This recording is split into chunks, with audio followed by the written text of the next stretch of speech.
Chessington is all about wild adventures and family fun, but not every ride is full of roaring excitement. So let's decide which ones are keepers and which ones should be retired. Let's start with their newest attraction, and that of course is Mandrill Mayhem. Now this is an interesting one because as far as I'm aware, there is only one B&M family wing coaster that is a boomerang, and that is this one.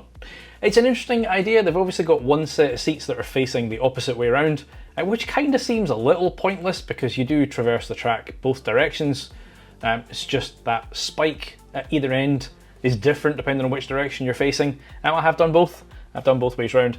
It is a good attraction, and it's interesting because for a boomerang, by definition, it can only have a single train, but it doesn't seem to be hampered too badly by ride throughput. At least not the couple of times I've been there, so maybe I've just been fortunate and not been there on a really busy day. Nonetheless, I do enjoy this ride, and I'm going to start positive and keep it. Now in that area there's an attraction that I've never been on, and that probably tells you my decision on it, and that is Ostrich Stampede. Now, I mean, it's just kind of one of those kind of bouncing rides, flat rides that goes round and round and round. It's never really appealed to me. Not that I'm like against them, just has no draw to me, so although I've not experienced it firsthand, I'm going to put it and take it or leave it. And on the flip side, there is Mamba Strike, which kind of surprised me. So it's just one of those Miami rides, you know, the ones that sort of do that with the row of seats. And I took my partner on it and I was like, look, it's a little ride, flat ride, you know, kids, blah, blah, blah. Actually more intense than I thought. I mean, it's not intense, it's not thrilling, it's not like, you know, high restrictions and stuff, but you do come out your seat more than I anticipated. So I was pleasantly surprised by this one. Not so much by the queue line, because it was walk on when I was there and there's no shortcut, so it was a hell of a wander around to get onto it, but nonetheless, as I say, it was a pleasant surprise, so I would keep it. Now another one of their main attractions that is just beside this is Dragon's Fury. It's an interesting attraction. It is obviously a Maurer. I've said Mauring in other videos, I don't know why. It's a Maurer spinning coaster. I think Spinball Whizzer here in the UK, Alton Towers, same sort of idea, same manufacturer. This is a far, far better implementation. It's a much, much longer track, way more interesting, and I don't know if I'd say intense. Probably intense is not the right word. It's not great from a throughput point of view. And I think they've got multiple cars, probably not called trains, multiple cars that they can put on there, and it may just be that a few of the times I've been there, some of them have been in maintenance, because it doesn't seem to be the fastest thing at going through people. They've also got this weird thing that Spinball doesn't have, where they weigh you going on to make sure that the weight of the people, like all 4 passengers, can it handle 4? Does it only need 3? So I don't know if that's a design flaw with the track, like the way that it goes, because typically when I've gone on these attractions, they don't weigh the guests. And let's be fair, that's kind of mortifying if you're told, sorry pal, you're too big, you ain't getting on. That said, it is still a decent implementation of this ride, and I would be sad to see it go. So I'm going to put this one in the keep it pile. Now, Chessington has announced a number of expansions, right? There's the Minecraft stuff, there's the Play stuff, so that whole Mexican area is getting some work done to it. What's not getting any work done to it, and I'm kind of surprised, that is in that area is Rattlesnake. Now, this thing is weird, because like you watch it and you go, oh, that's just like a wild mouse, that looks kind of cool. If you've been on it, it's not cool, it's bloody horrific. It is so painful, it is like you just get flung around. So I've gone on it, and there's no divider between the 2 seats, so if I'm on it on my own, you literally slide across from one side to the other. And it is just so kind of like abrupt transitions. It's also not great from an operations point of view. So I went on this, and I think it said 30-40 minutes, and it took closer to 50-60, because for some reason the way they run this one is that if there is somebody in the fast track queue, they just go straight on. It's not like, typically with fast track, it's like so many people from the fast track, so many people from the normal, so many from the fast track, so many from the normal. The way they seem to operate it is fast track, fast track, fast track, fast track, fast track. Oh, now that's empty, let's move the normal queue. So you end up standing there forever waiting to get on it, and then you come off in pain. So I'd scrap this thing, I'd absolutely get rid of it, and I'm kind of surprised with all the work they're doing in that neck of the woods that they're not doing anything to it. Or at least, well, maybe they are, but I think the only thing they should do is get rid of it. Now, another one of their reasonably new attractions is Croc Drop. Now, listen, this is not in any shape or form an intense drop tower.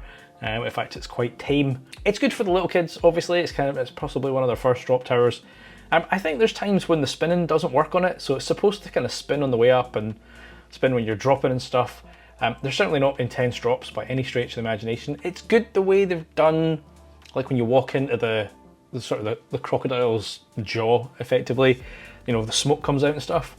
So it's not too bad. It's definitely one that I can skip when I visit the park. And if it's quiet, I'll go on it. So for that reason, I will put it in the take it or leave it pile. Right, so this next attraction, on the face of it, fairly tame, right? It's a set of swings, it's a monkey swinger. Just, you know, do your thing, spin around and stuff. However, if you've been on this ride, you know that there are a set of fountains. And unlike some parks where those fountains are purely for visuals and, you know, they're not actually that close to the riders, no, these ones intentionally will get you soaked. And my partner was in hysterics the last time I went on it because I came off it completely drenched. That said, it is good fun, and as long as you know that you're going to get wet going onto it, then you should be fine. If you went on that thinking it's a set of swings and you came off, then you're probably quite upset. But I knew fine well what I was getting into, so I'm going to keep this one. That's something that seems to be a bit of a dying breed in the UK these days. I mean, there are still a few of them out there, so, you know, I'm not saying there's none left, is a log flume. And of course this park has Tiger Rock. Now, it's a pretty good one, to be fair, especially that kind of final, or the main drop where you come out the mouth of the tiger. I mean, it's great for that, and it is definitely one that I'm going to keep. What I find really strange about this one, though, is that I'm sure there are points in the year where they only operate it at the weekends. They don't operate it during the week. Now, this could just be those cost-saving things that Maryland seem to be doing across the board right now. But yeah, it's a little bit frustrating if you visit a park on a quieter day, only to find that, you know, certain rides are not operating. Now, a staple in a lot of parks around the UK is a pirate ship, and that, well, except Alton Towers now, because they just got rid of theirs. RIP Blade. There is one in Chessington, and that is the Blue Barnacle. I've been on it a couple of times. It's not anything spectacular, it's not a long cycle, it's not a forceful cycle, it's just a pirate ship. There's only so much you can do to theme up a pirate ship, let's be fair. So for this one, I mean, I wouldn't get rid of it because, you know, obviously there was a lot of criticism for towers getting rid of the blade, and we need flat rides. But I will put it in the take it or leave it pile because, well, I could take it or leave it, basically. I suspect this next one's not going to be popular, and I'm kind of expecting a little bit of hate in the comments. Vampire. Now, this is an old aerodynamics ride. It is their suspended coaster. And the trains have changed, right? It's not the original arrow swinging trains that were there. I have been on this a handful of times, and the first time I went on it, I was seriously underwhelmed. I just thought it was an absolute waste of space. I was like, such a letdown. I was looking forward to it, and I just wasn't a huge fan. I've been on it since, and I've kind of found it hit and miss. There are times when I've had good rides on it. There are times where I'm just like, it's a long ride, right? And a long ride can be a good thing if it's enjoyable. Otherwise, you're just like, is it done yet? Is it done yet? Is it done yet? And as I say, I've been very inconsistent with this ride. I've had good experiences and bad experiences. So I'm not going to say scrap it because, you know, again, getting rid of coasters, not a huge fan of doing that. But it's definitely not one that I have to rush to get on when I visit the park. So I'm going to put this one in that take it or leave it pile as well. Now, the park obviously has a zoo, and therefore there are some animal related attractions. And one of them is Zufari, which, as the name suggests, and I'm sure you probably know this because you've probably been on it. You get into this truck, bus thing, and then they take you around to see the animals. Now the concept is good, don't get me wrong. A bit like most of these things, there are certain times of the day where it makes more sense, where you're going to see the animals out and maybe eating rather than kind of sleeping. There's a bit in there where you go into this kind of fake cave and then there's water effects and stuff, which I'm sure the last time I did it wasn't operating and we just drove straight through, so that was a bit of a letdown. I think because it's, you know, the nature of it, in a way it's good that it's dynamic because every time you do it, it'll be different because there are real animals and they're obviously not, you can't tell an animal what to do, it's just going to do its thing. So sometimes you'll see lots, sometimes you'll see very few. I think for that reason, whilst that can be a positive, it's also a negative in that you could end up seeing very little, right? And you've wasted time in a queue to then go on a ride and then not see anything.